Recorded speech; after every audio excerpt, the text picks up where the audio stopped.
Yesterday we had the finale to Masechta Avodah, and today we have the overture for Masechta Horayot, accountability for error, horu beit din לעבור, Horayot Daf Beis Amud Aleph, where we deal with the balance between the responsibility of leadership and the responsibility of an individual for error. Leaders have a much higher responsibility for their decisions, and when they make a mistake, they're responsible for the error. But that doesn't free individuals from responsibility. And how to balance the responsibility of an individual and of a leader is much of the topic of Masechta Horayot. And therefore, it's a terribly important Masechta, although it's a small one at the end of Seder Nezikin. This is the last Masechta we'll be learning in Seder Nezikin, and it serves as quite an interesting bridge between Nezikin and Kodshim, because Nezikin deals with Beit Din and all its responsibilities, and Kodshim deals with the Korbanot, and Horayot deals with the Korban, the sacrifices that a Beis Din has to bring for making mistakes. So we kind of are bridging the end of Nezikin with the beginning of Kodshim.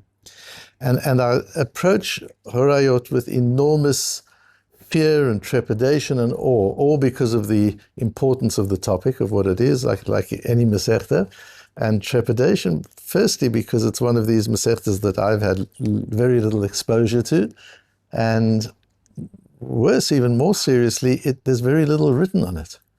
We have very little. We don't even have proper Tosfos on it. We have some form of Tosfos on the first part of the Masechta, but it's a very different style of Tosfos. We don't know who the author was of those Tosfos. It was probably written long after the time of Tosfos. So in all of intents and purposes, we don't have Tosfos.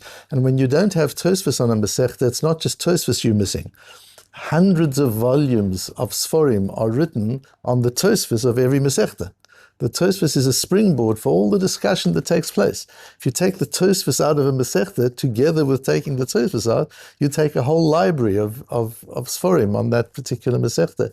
So it's an enormous impoverishment not to have Tosfos on a Masechta. We've got Tosfos Harosh, fortunately, but we don't have a full Tosfos. So I need to tell you, the reason that I have to go overseas on Thursday is not because of my fear of horrors, although it works out quite conveniently. Normally I say Rav Jibli has kindly agreed to take care of the shir while I'm away. This time I'll say he has courageously agreed to take care of the shir while I'm away. If I can upload any, I will. Fortunately, he's just recently taught the Mishnayos of Horayot, right? So he has a wonderful advantage, as do all of you who've been learning the Mishnayos with him. One of the great Sforim that will help us through the Masechta is a sefer called the Be'er Sheva by Rabbi Socher Ber Eilenberg, 16th century, in Poland, later on in Italy. He was a Rov in Italy. He was a Talmud of the Sma. So the Sma is a Talmud of the Ramo and the Marshal. So you've got the Shulchan Aruch with the Ramo. Next generation is the Sma. The Sma writes the Prisha and the Drisha on the whole of Tur, and then writes the Sma on Choshen Mishpat. So he's one of our foundations of halachic development. And his Talmud is Rabbi Socher Ber Eilenberg, who writes the Sefer.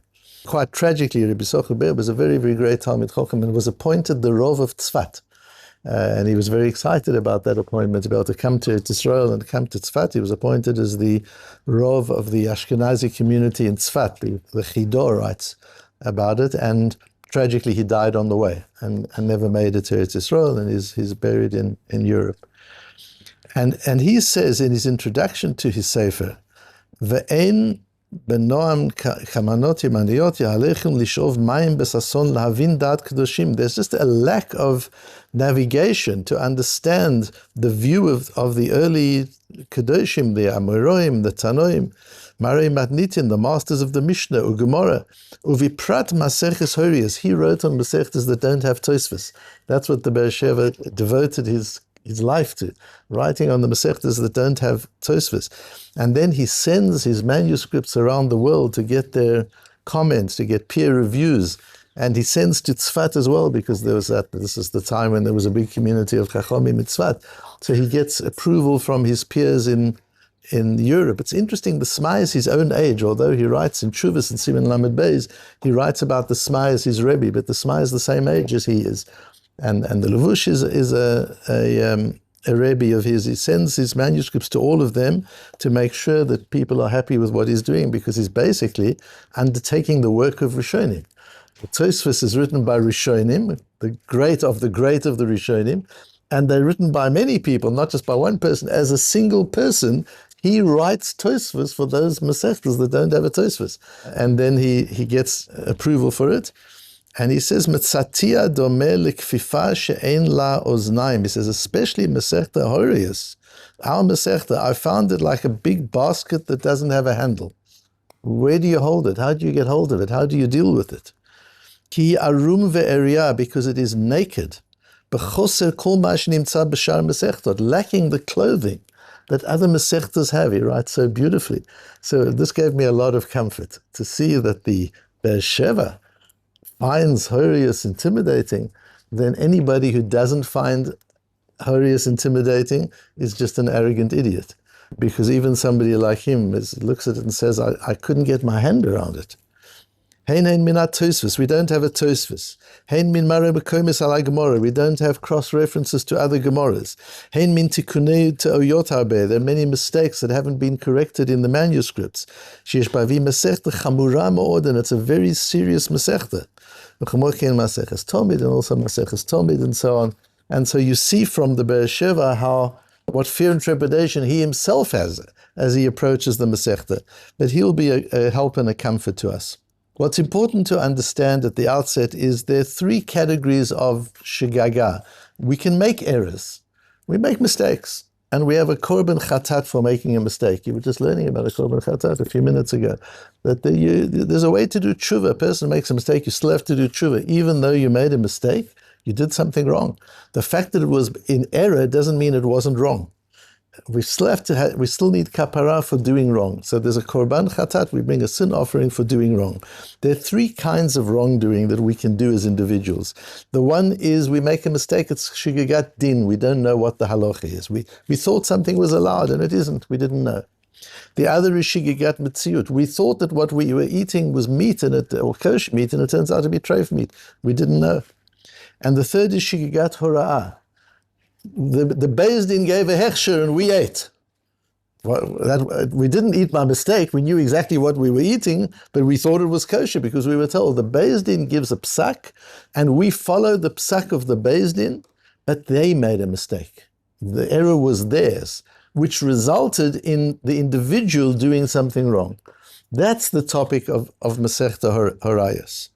And it's based on, this part of it, at least the opening of the Masechta, is based on the Psukim in Vayikra, V'im kol adat Yisrael yishgu v'ne'elam davar me'enei hakahal.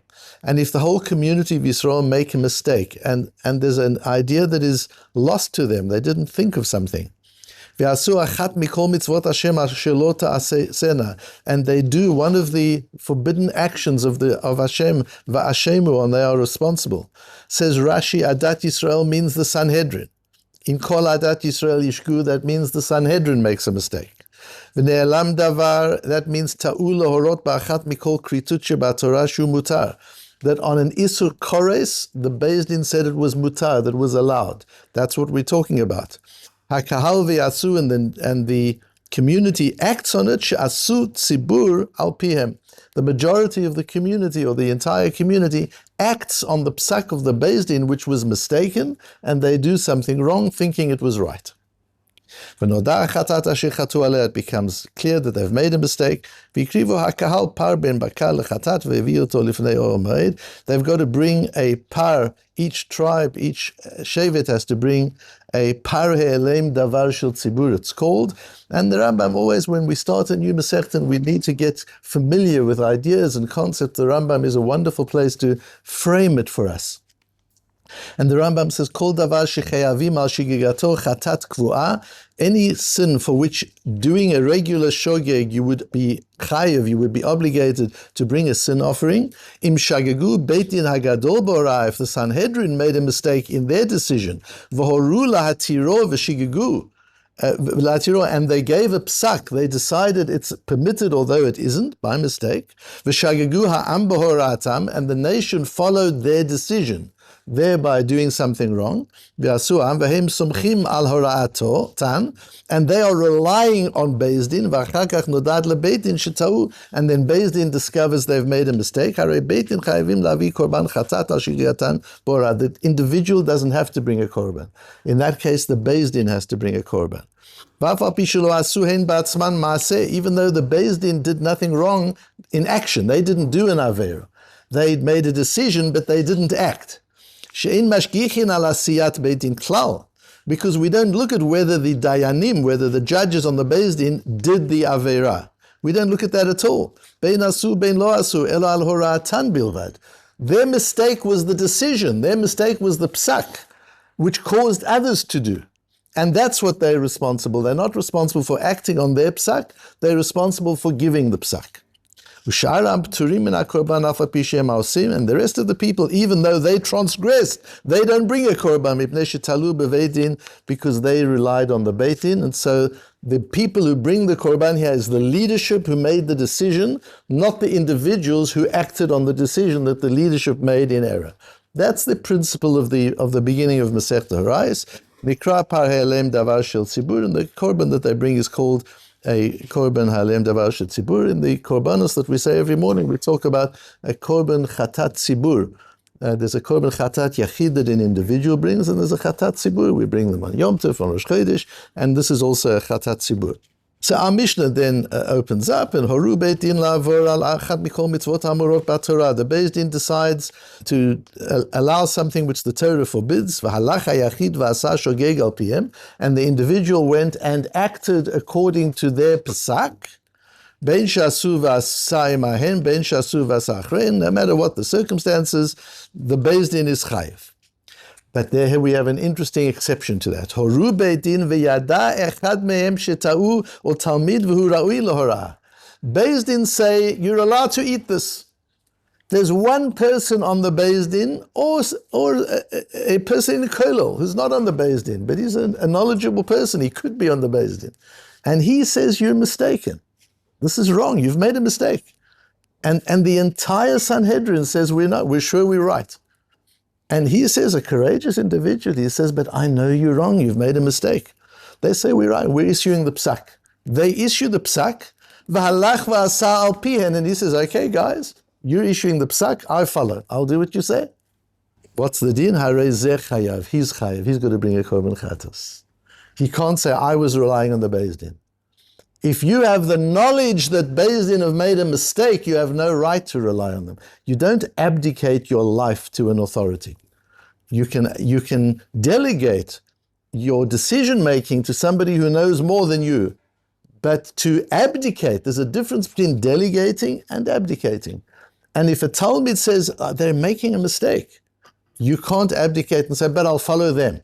That's being a robot. That's being robotic. Why are you following them if you know it's wrong? You've got to follow what you know is right. Because he can't rely on Beit Din. If you truly are reliant on the Beis Din, then you're patur.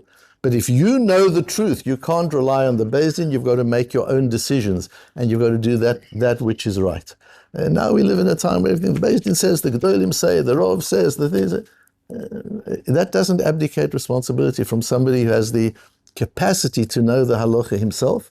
He needs to act according to the way he understands the halacha, not follow blindly what others say, no matter how great those others are, in situations where he believes, based on his learning, assuming he's somebody who's ra'ui to be a talmid, who ra'ui l'hora'ah. Somebody, maybe he isn't a rov, but he could be the rov. He isn't a posek, but he could be a posek. Such a person is not allowed to rely on the authorities. He's got to make his own decisions for himself. He can't paskin for other people. He can't tell other people to go against the Beis Din. But he himself is not allowed to follow the Beis Din if he knows that they've made an error. The Rambam in his opening to the Mishnayos goes through the question of why Ovos comes after Avodah Zorah and then comes Horayos. In our Shas, that's not the order. In our Shas, the order is Avodah Zorah and then Horayos, and then it ends with Avot, with Pirkei Avot. But the Rambam says that's not the right order. The Rambam says the order is we do the whole of Nezikin, ending with Avodah Zorah, then we do Ovis, and the last one is Horius. So working what I said, it's a bridge between Nezikin and Kodshim, that works well, but that's not what the Rambam says is the reason. And it's a beautiful Rambam that one has to learn, where he explains why Ovis comes after Nezikin. And he says the one reason is Kedei lohodiacha amitut hamesoret v'hakabala shehi emet. The first thing is that Pirkei Avot starts with Moshe kibel Torah miSinai u'mesoro leYehoshua v'Yehoshua leZakenim, to understand the authority of the people above you, the generation before you, your teachers, your rabbeim. That the one thing they have is they're the link in your chain to Sinai. Without them, there is no chain. So you've got to be really careful what regard you hold your rabbeim in, because if you undermine them, it doesn't mean it, he's not so important, then you've broken the link to Sinai and you don't have a link. Then you don't have any authority either. Your only authority is what you were taught by your Rebbe. If you weren't taught by a Rebbe, you don't have any authority. If you think your Rebbe wasn't qualified to teach you, you don't have any authority. And the Rambam emphasizes how we have to treat our Rabbeim as the link between ourselves and Sinai, and that's why Pirkei Avot is so important. And Asiba Hashinit, who's Lashmienu b'Masechta zu musar kol chacham min hachachamim aleihem hashalom, kedei shenilmad mehem bivchar hamidot, to learn midas from the chachamim. V'hadayanim zukukim lahem yoter mikol adam. Dayonim, rabbonim, poskim need musar more than anybody, says the Rambam. Because if another person makes a mistake, he doesn't wreck society.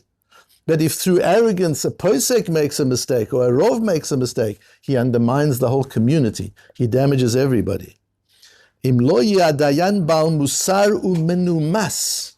If the dayan is not a bal musar, he's not a saintly person, umenumas, polite, courteous, dignified. Harehu oved ume'abed et ha'am binezakav. He is lost and destroys the nation with his own destruction. That's what it is when a leader doesn't have what it takes to be a leader. In terms of character, he's not talking about competence. Of course they're competent, they know, but what kind of a mensch is he? If he isn't a mensch, if he doesn't have the musar, if he's not a bal musar, then the danger is destruction of the whole community. And he goes in and he shows how much damage a dayan can do who is not a bal musar. Not to be too close to the people, not to be too aloof from the people, not to pursue comfort and luxury too much, not to follow his taivas, not to want authority and love authority.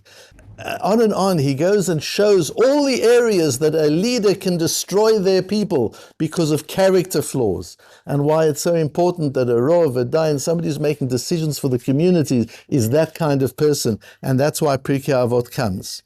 And then he goes on and he says, V'chasher gamar divrei musar l'dayanim.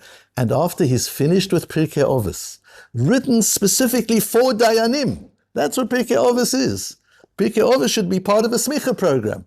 The smichas chover do Pirkei Ovis as well. Is it part of the program? You better speak to Rabbi Goldberg. Sure. It should be, Pirkei Ovis has to be part of the smichas chover. Daber al shigigatam. Now he talks about their mistakes. It's impossible that a person doesn't make errors and sin, and therefore Horayot comes after Ovis. And we need to pause here for one moment. Does the Rambam really answer why Horayot comes later? Surely you should end on Ovis, the way we've got it in our Gemaras. Either you come with the Nezikin, then, and be careful you don't make a mistake, and the finale should be Pirkei Ovis and be a mensch. What's this? The whole of Nezikin, Avodah Zorah, Pirkei Ovis, now we do Musar, and now we're back to Horayot, back to laws of the Beis Din. It doesn't seem right. And I would suggest to you that people who deal with errors that other people make are in serious danger. Whether you're a judge paskening for people who've made a mistake, a person's done something wrong, you've got to decide what to do. A person has taken money which isn't his, you've got to return the money. You're a dayan. You're a posek. You've got to tell somebody what the halacha is. You're a teacher. You're a rav. You're a therapist. What does a therapist do all day? Deals with people's errors, and more even with people's parents' errors. The danger of being somebody who deals with other people's mistakes is the power goes to your head. I'm here to solve your problems. I know the answer to your problems. And who am I? I'm infallible. I don't make mistakes. And the terrible thing is that these counselors, therapists, advisors, financial advisors, consultants have no skin in the game. And what happens if a therapist gives a person advice which destroys his life, as many therapists do many times? What's the comeback to them? Nothing. Absolutely. I'm not talking about where they do something unethical. They just make a mistake.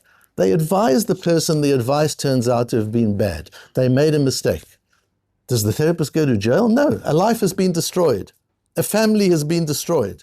And the therapist goes sailing on. A consultant gives a business advice. The business goes bankrupt. The consultant goes sailing on, giving the next company the same advice that might make them bankrupt too. Yes, in the long term, they can lose their reputation, but they have no skin in the game. And so it is with everything. Poisek, Horayot is about the skin in the game that the Beis Din has. You need to know, if you make a mistake, there's a korban helem dover. You've got to bring para helem dover because of your mistake. And the other person doesn't have to mistake. The sin, the avero, sits on your shoulders. You need kapora because you're the advisor. You made the decision. You led the people into the error. It's just so beautiful. It's the only system that I know of that makes the advisor, the decision maker, the leader, have skin in the game and take full accountability for decisions that cause others to go and live their lives in ways that are not accurately according to the Torah. And each one of us needs to learn from this because we're all leaders in different situations. We're all giving people advice. We're all telling people what to do, whether it's our own children or other people. We're always busy giving advice. There's an enormous responsibility when we give an advice, enormous responsibility. And we need to pause for a moment and accept upon ourselves that responsibility, or not, otherwise not go there and not take upon our shoulders the weight of other people's lives.